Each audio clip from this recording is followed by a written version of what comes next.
भद्रं कर्णेभिः शृणुयामदेवाः भद्रं पश्येमाक्षभिर्यजत्राः स्थिरैरङ्गैस्तुष्टुवागुंसस्तनूभिः विषेमदेवहितं यदायुः स्वस्ति न इन्द्रो वृद्धश्रवाः स्वस्ति नः पूषा विश्ववेदाः स्वस्ति नस्तार्क्ष्यो अरिष्टनेमिः स्वस्ति नो बृहस्पतिर्ददातु।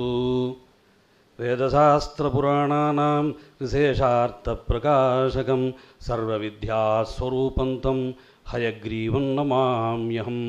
महामन्त्रप्रदातारं माधुर्यभावसागरं मधुकृष्णस्वरूपं तं महाप्रभुं नमाम्यहं।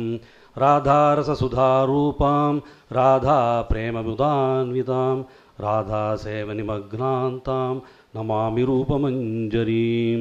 श्रीगोविन्दप्रियां राज्ञीं वृन्दावनमनोहरीं कृपास्वरूपिणीं दिव्यां राधादेवीं नमाम्यहम्। Good afternoon to all of you. At the outset, I convey my deep sense of gratitude to the organizers of Bharati Vidya Bhavan and ISKCON to have given me this great opportunity. See, I am a little scared to speak in the presence of great Vedic scholars like our Dr. P. Ramanujan. He is an institution by himself. I am like Ekalaiva, I have been observing from a distance, but the contribution which he has done and his scholarship is unparalleled. I think Bangalore should be fortunate to have him in its midst. Therefore, I would like to offer my salutations to him, and then I start my presentation on the environmental focus of the Vedas. See, now, if you look at what is happening, there is global warming, extreme heat is there, rise in seawater level, melting of the glaciers, drastic climatic changes, air pollution, industrial emissions, gases, carbon monoxide, then coming to the water pollution, depletion of the underground water, saltish, urbanization issues, chemical pollutants, piling of the garbage, packaged goods. I think with the advent of the consumerism, we have a lot of wastage generated because of the packaged items, which we had a very natural way of resolving. And then you have the toxic fertilizers and pesticides, the harmful side effects, and the midday meal scheme. Children lost their life due to pesticides in the water. To that extent, human beings have degraded. Then you have got genetically modified seeds, BT brinjal, BT cotton, whatnot. Then the biodiversity is destroyed in the guise of growth and development. 2/3 of the world's species may disappear in the 21st century.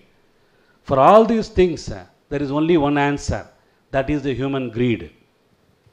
See, we are not looking this side or that side, only looking our selfish interests all the time, and which has deteriorated the quality of life in this planet. Now, this is a very mundane subject. What is that Vedas have got to do? Is the understanding of the Vedas going to help us in any way? Or just like that we want to say that it is there in the Vedas and we are not following like that? Now let us see. Now, you see how the consumeristic tendencies have developed over a period of time. I don't want to name the religion, but there are certain theologies which say if we are to go forward, we must go back and rediscover those precious values, that all reality hinges on moral foundations and that all reality has spiritual control. That is from Martin Luther King. Now, the Vedas, they have the basic materials regarding all facets of knowledge that has been coming out day in and day out due to various seminars and also to various initiatives taken by different people. We know that what is happening. Now coming to the theology, which has started the consumeristic tendencies, be fruitful and increase in number. Be fruitful and increase in number. Fill the earth and subdue it. Rule over the fish in the sea and the birds in the sky and over every living creature that moves on the ground. This is a very important statement from a theology which I don't want to mention. But this has propelled men to think that he is the master of the entire universe. Now, coming to the subject, environment and ecology, there is a subtle distinction. Environment is about the surrounding or the habitation with the human focus, but ecology looks at other beings as well. Therefore, that makes the difference between environment and ecology. Environment is more about the take aspect, whereas ecology is all about the give and take. As human beings, you have to live. We will also be consuming the resources, but we will also be contributing something to the other beings. Only in the Vedas we talk about, we think about, we pray about the other beings like plants, animals, birds and beasts, and whatnot. See the beautiful Shanti Pata which says, Tatachanjora Vranimahe Gadun Yajnaya Gadun Yajnapataye Devi Swastirastunaha Swastirmanujebhya Urdhanjigad Bhedhajam Sanno Astudhipade Sanchatushpate. In this one sentence, the Vedic vision is coming to light. It is beautifully integrating the human beings. It also wishes all goodness for the plant life and for the cattle and for all. Therefore, this type of the holistic perspective cannot be seen in any theology in my limited understanding. Therefore, it is my proud privilege to present it before you. See, the Vedas, they are very important as they aim at preserving and nurturing the ecological balance through the cosmic order. The Vedas, they prescribe a series of measures like maintaining the purity of water, air, plant life, careful protection of the flora and fauna, minimal exploitation of the natural resources, and ensuring the biodiversity. The Vedas, they caution the human beings not to pollute the waters and air, which are crucial for maintaining the life in the planet. They also impel the people to maintain the water bodies and atmosphere pleasantly. The Vedas give the clarion call against the global warming by a single statement, Madhumagam mastu suryaha. That means let the sun be pleasant. The meaning of this we have to understand. But the problem is that many of the times we recite things, we don't understand, we don't apply our mind, and there the problem starts. Then the flora and fauna have to be preserved properly as all beings are subtly interconnected in the grand scheme of creation. The Vedas present an overview of the universe, including the earth, sky, heaven, directions, intermediate quarters, fire, air, sun, moon, stars, water, herbs, plants, space and consciousness. Prithivyantariksham dyaurdisho vantaradishaha agnirvajiradityas nakshatrani apavodhayo vanaspataya akasha atma. In that, the beauty of the Vedas is that every time the Oshadaya will come, the animal will come. See, like that, you cannot see any, even in the slokas also, you do not have this type of thought, foresight, wherein you have an integrated framework which brings all beings together. That is the beauty of the Vedas. The Vedas says the cosmic order has to be maintained for the sustenance of the universe with its myriad wonders and splendor in the best interest of the countless species. According to Atharvaveda Samhita 1462:1, Atharvaveda Samhita 17:1-5, man has to endear himself to all beings. See, I will not be quoting every Vedic thing, but here and there I will be doing it, otherwise it will be boring for you. The sun is the basic source of all energy and the provider of light and water, according to Mahanarayana Upanishad 15:2. Then the holistic vision of the Vedas, they become self-evident if we critically analyze the numerous statements pertaining to the role and responsibility of human beings. What it says, in the morning also we had great talks about the Ishavasya Upanishad. What it says, Tena tektena bhunjita maghridaha kasya siddhanam. Ishavasya Upanishad, first thing. Therefore, we have to sacrifice to get something. Therefore, in that sacrifice, the world runs. Now, coming to the Pancha Mahabhutas, The Vedas talk about the creation. This is the foundation of the environmental concept. What the Vedas says, Akashat Vayuhu Vayoragnihi Agnerapah Adhyah Prithvi Prithivya Oshadhayaha Oshadibhyo Annam Annat Purushaha. Therefore, the creation, the earlier first thing was the Akasha or space. The beauty of it, it has got only one quality in terms of Shabda. Therefore, the Vedas also are known as the Shabda Brahma. Therefore, that is the importance of the sound. Therefore, the Akasha is having only one quality, that is known as the Shabda. Then, Akashat Vayuhu, Vayu is having, that is air, is having two qualities in terms of Sabda and Sparsha. Touch is also included here.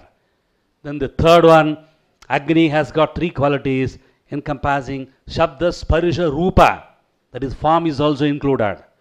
Therefore, Apaha, water, has four qualities comprising of Sabda, Sparsha, Rupa, Rasa. The taste is also included here.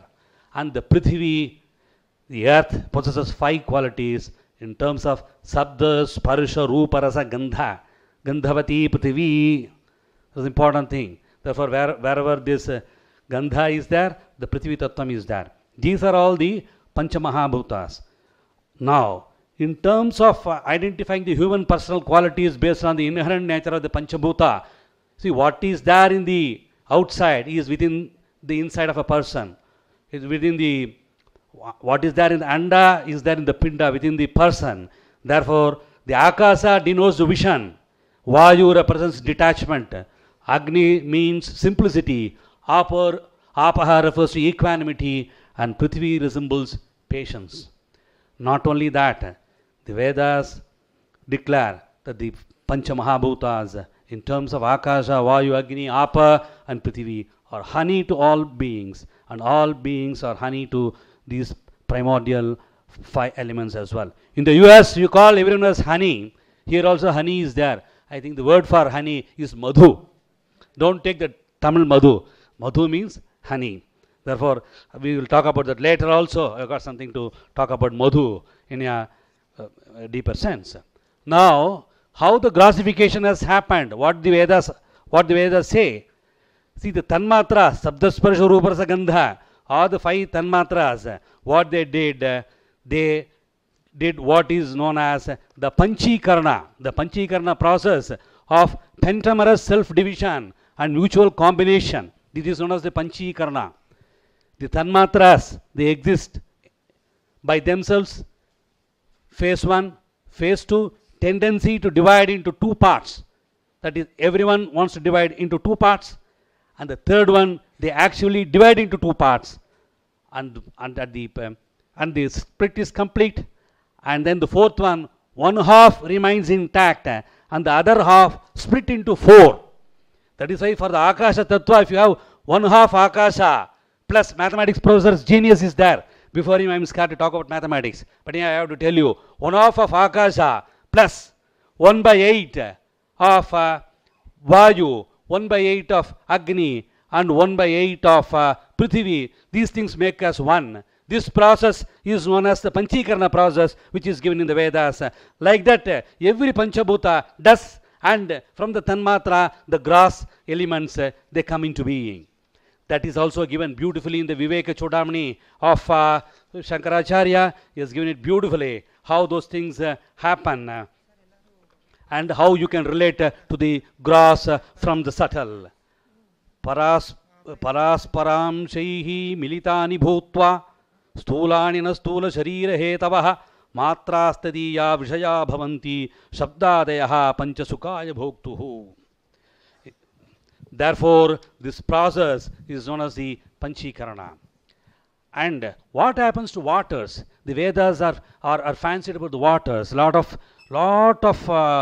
prayers are there for waters.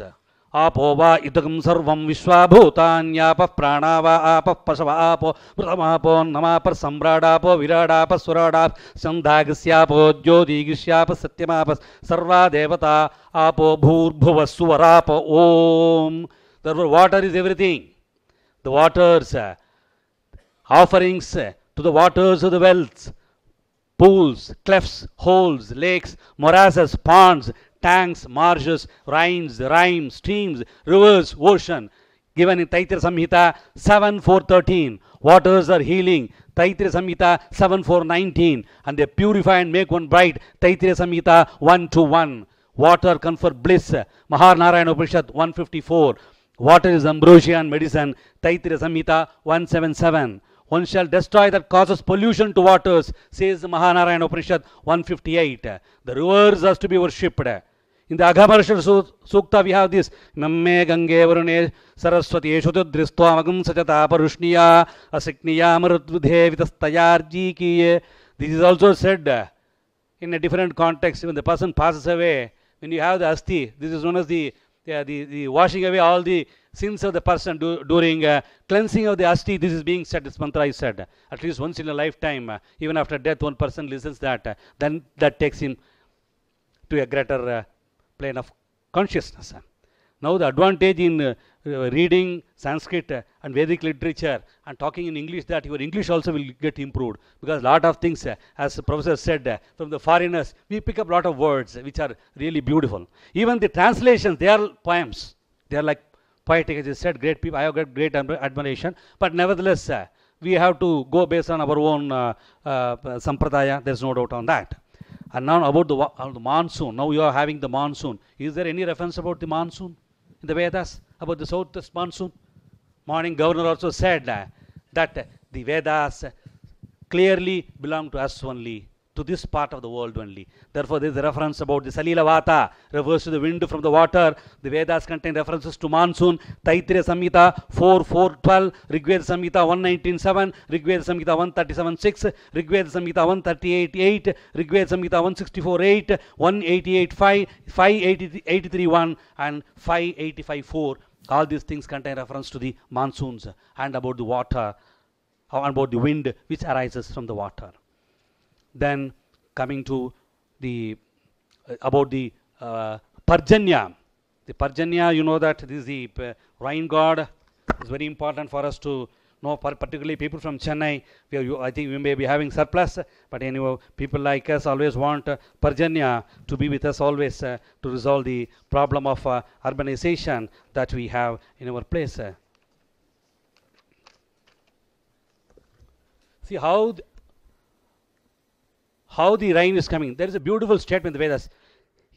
Yabhiradityaस्तपति रश्मिभिस्ताभिः पर्जन्यो वर्षति पर्जन्येनोषधि वनस्पतय प्रजायन्त ओषधि वनस्पतिभिरन्नं भवत् तन्येन प्राणाः प्राणैर्बलं बलेन तपस्तपसा श्रद्धा श्रद्धया मेधा मेधया मनीषा मनीषया मनो मनसा शान्तिः शान्त्या चित्तं चित्तेन स्मृतिः स्मृत्या स्मारग् स्मारेण विज्ञानं विज्ञानेन आत्मानं वेदेति तस्मादन्नं सर्वा एतानि दधात्यन्ना प्राणा भवन्ति भूतानां प्राणैर्मनो मनसश्च विज्ञानं विज्ञानादानन्दो ब्रह्मयोनिः. I am stopping, but the Vedas, they do not stop, they go on and on. You see how things are connected beautifully, from the rain to the annam and to the man. Everything is beautifully connected in this verse of the Mahanarayana Upanishad. Therefore, this is one important thing. Then coming to the flora and fauna. According to Vedic scriptures, there are 4 types of living beings in terms of Andaja, born out of egg; Jivaja, born out of womb; Shvetaja, born out of moisture; and Udbhija, born out of the earth. See, when the Vedas say something, you cannot quote the 5th one. That's all. Maybe biologists, I don't know, I'm not an expert. They have to confirm this or refute this. They cannot refute anything. Similarly, whatever Bhagavan says, Pachami Annam Chaturvidham, that's all. There is no 5th vidham. That is the beauty of the scriptures that we have to keep in mind.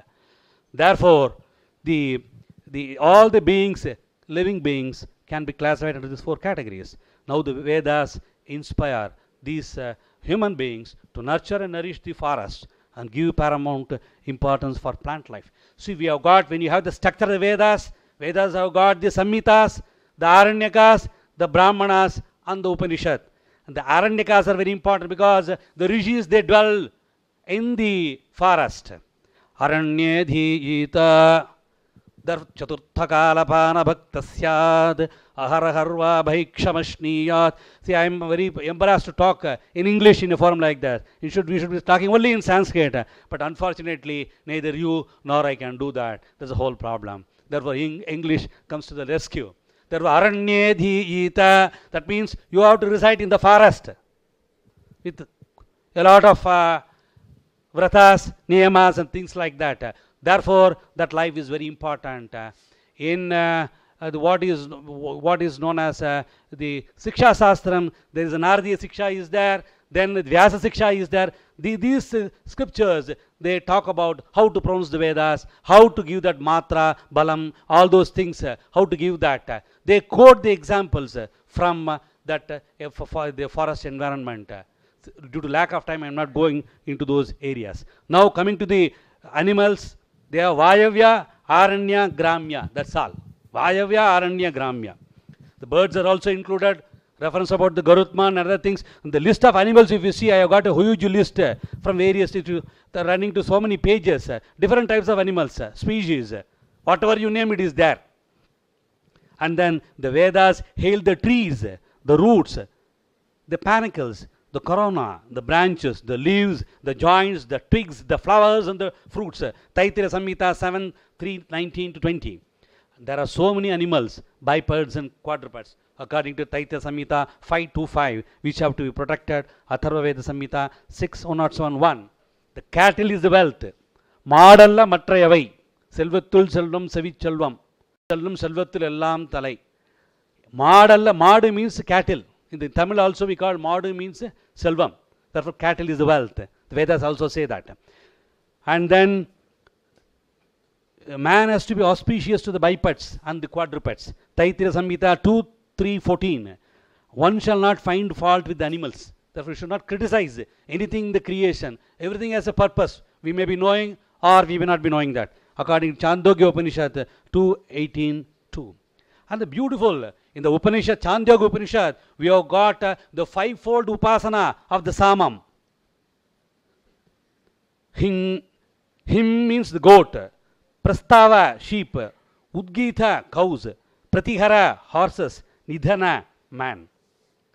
And beautiful thing about the fourfold types of horses. If you want to take horse, the Vedas give that distinction. Haya, when you want to refer to God, in that context you want to refer to the horse, it is known as Haya, like Hayagriva. You cannot use any other term. If it is with reference to the Asuras, you have got to use Arvan. If it is with reference to the Gandharvas, you have to use Vaji. If you got to use with reference to the human being, you have to use the word Ashwa. All these things are given in the Vedas. For those who want to know the English meaning, Haya means steed, Arvan courser, Asuras razor, and Ashwa horse. I think people here can validate. You have got the race club here. You can validate. And then the Vedas talk about the protection of the habitation. They underline the importance of protecting the habitation. The Vedas describe about fair and spacious habitation. Rigveda Samhita 671.6 and the need to protect the same. 671.3. They hail that trees are of the forms of Supreme Vishnu. Taittiriya Samhita 5.2.8. The plants and waters are to be considered as treasures for generation. Rigveda 7.74. The voice that is heard in the drum, the lute and flute is the speech of the trees. Beautifully, that's why Krishna also has this flute in his hand. And in the Siksha Sastram also I find reference about that as our expert sir will confirm about the Venuvadya and the Samagana, that comparison is beautifully made. And then the Vedas declare that the plants are the mothers and goddesses, and the trees are the homes and mansions. Rigveda Samhita 10.97.4 and 5. They inspire human beings to delight in plants and waters. Rigveda Samhita 7.74 and protect the trees. Rigveda Samhita 6.48.17. The Vedas condemn those who pollute the waters as they sink themselves as well as their progeny to destruction. This is the warning that the Vedas give. Don't pollute the waters. नाप्सुमोत्र पुरीशं कुर्यात् न निष्ठीवेत् न विवसनस्नायात् गुह्यो वायेशो अग्निः. There is an inherent fire in the water. Don't pollute it by any means whatsoever. Apsajyoti pratishtitam jyotishyapa pratishthitaah. Therefore, there is the power or the energy or the fire in the water. And if there is a day where the sun is very hot, then you have the showers. That follows Vedic saying, Agnerapaha. Everything is connected. If something goes up, to neutralize that, we will think that, no, Karnataka will not get water. Don't think like that. You will get enough water for all of you. You will have surplus and you will also pass it on to us. Therefore, both of us will be happy. That is the important message. That is the ecological view. The environmental view, only Karnataka. The ecological view, everything has got to be in togetherness. Therefore, with that prayer, I just continue forward. I have been given another 5, maybe I may overshoot by 5 minutes if I may be permitted, because I have to finish off very fast. Then the protection of the habitation. The Vedas underline the importance of protecting the habitation, and then the environmental protection is very important. What the Brihadaranya Upanishad 2.5.10, it says this space is honey to all beings. Space means Akasha, because we don't have proper terms and terminologies to translate what is there in the Vedas to English or in any other language. There is no translation for the word dharma. Like that, the Akasha is also, space is also confusion. A lot of important things are inherent in that, which is difficult for the translator to follow. Therefore, this air is honey to all beings, and all beings are honey to this water, and this fire is honey to all beings, and all beings are honey to this fire, and then this water is honey to all beings, and all beings are honey to this water. Then waters are to be freed from defilement according to Atharva Samveda Samhita 10.5.24. The Brihadaranya Upanishad says this earth is honey to all beings, not only to human beings, and all beings are honey to this earth. As earth is a dwelling place for the human beings, other species, the Vedas repeatedly highlight the importance of taking proper care. Earth is a mother, Prithvi Mata. See, we have the Sukta, Sagasra Parama Devi, Shatamula, Shatankura, Sarvagam Haratume Papandurva, Duswapnashini, Ashvakrante, Ratakrante, Vishnukrante, Vasundhara, Sirasa Dharita Devi, Rakshasama, Pade Pade, Udhrita Divarahena Krishnena Satabahuna, Bhumirdhenudharani Lokadharini, Muttike Haname Papanyanmaya Dushkritankritam, Toya Hatena Papena Jivami Sharadashatam. Like that it goes on. See, the earth is the mother, we pray to the earth. And most important thing I want to touch upon. See, all these things, whether these things are meant only to preach and get some certificate and get away. It is not so in the Sanatana Dharma, because daily we have to do all these things. For example, Trisuparna Mantram, Madhuvata Rita Jate Madhuksharanti Sindhavaha Madhvi Irna Santodadhi Madhunakta Mutoshati Madhumatpati Vagamrajaha Madhudyaurastana Pita Madhuvan No Vanaspatir Madhuvagamastu Suryaha Madhvi Irgavo Bhavantunaha. I have to go like an express, therefore I am going like that. Therefore, see, let the environment be pleasant, wherein everything is pleasant. Water, air be pleasant, rivers be pleasant, hairs be pleasant, day be pleasant, night be pleasant, earth be pleasant, sky be pleasant, plants, sun and cattle and what not. This mantra we have to say daily while offering food before the God. Therefore, this is a Nityanushtana for us. And if we want to offer oblations to the forefathers, we have to do it not once but twice. To the Matruvargam as well as to the Pitruvargam, twice we have to say that. Therefore, such a person, when he is there, Asagastrat Panktim Punanti, when such a person who is having a universal consciousness is sitting, all the sins of all the eaters are driven by that, by his presence. That is what he said. And also, Bhruna Hatyam Vajete Granti, Ye Brahmanas Trisuparnam Patanti, Te Somam Prapnuvanti, Asagasrat Panktim Punanti. Like that he says. And not only that, during the Shanavati Pitur Tarpanam, this is being done. During the oblations to the forefathers, it is done. Trisuparnam, while eating, it is done. While offering to the food to the deity, it is being done. And also, when the Pancha Mahayajna, Panchavayete Mahayajna, that there the important thing is Yadbhutebhyo bhaligam harati tadbhuta yajna santishthate. Bhuta yajna we are performing, that means you are offering something to all beings. We don't take one who takes food by himself is a sinner. The Vedas condemn one who takes food by himself. Therefore, we have to live in that holistic harmony, and the Vedas, and we have got what is known as the Shanti Pada, which is repeated thrice, which means we pray for the peace invocation to bring universal peace and harmony. The Shanti Pada is to provide the threefold afflictions in terms of Adhyatmika, Adibhotika and Adidevika. These refer to miseries pertaining to the body and mind, miseries due to animals and other living beings, and miseries suffered due to natural calamities like flood, thunder, earthquake, tsunami, landslide, volcanoes, and so on. The sources for the threefold obstacles could be seen or unseen or subjective. Thus, as relief from the Tapatraya, peace is sought for the person, the environment, and the natural forces that they operate. Therefore, this Shanti Pada is always there. Therefore, with this Shanti Pada, I am going to conclude, and before that, I am saying that unless the human beings lead a responsible life with universal consciousness, in close unison with the natural order, so as to ensure universal peace and harmony, then alone this world can become a good place to dwell. This alone will make the Vedic statement, idam manusham sarvesham bhutanam madhu asya manushasya sarvani bhutani madhu, Brihadaranya Upanishad. Therefore, we end this presentation with the Shanti Pata, so that it is good for all of us.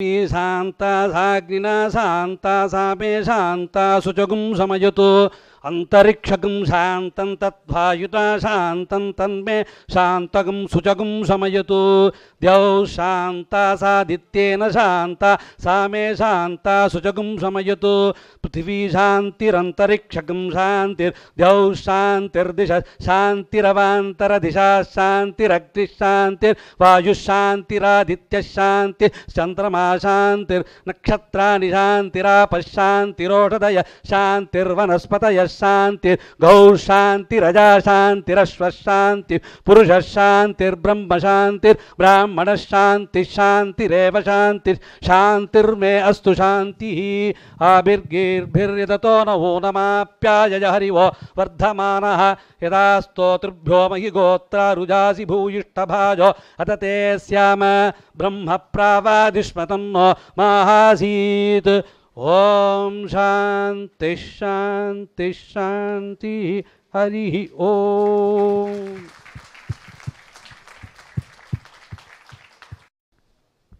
We Kannan महोदयस्य समादरार्थं प्रार्थये.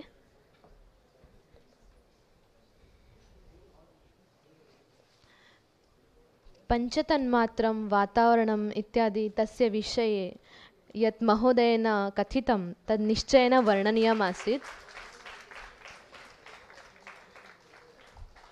अपि च सर्वेषां ज्ञानम् अस्ति एव यत् एषः आषाढः मासः, अर्थात् कालिदासप्रेमीणां कृते विशिष्टः मासः वर्तते.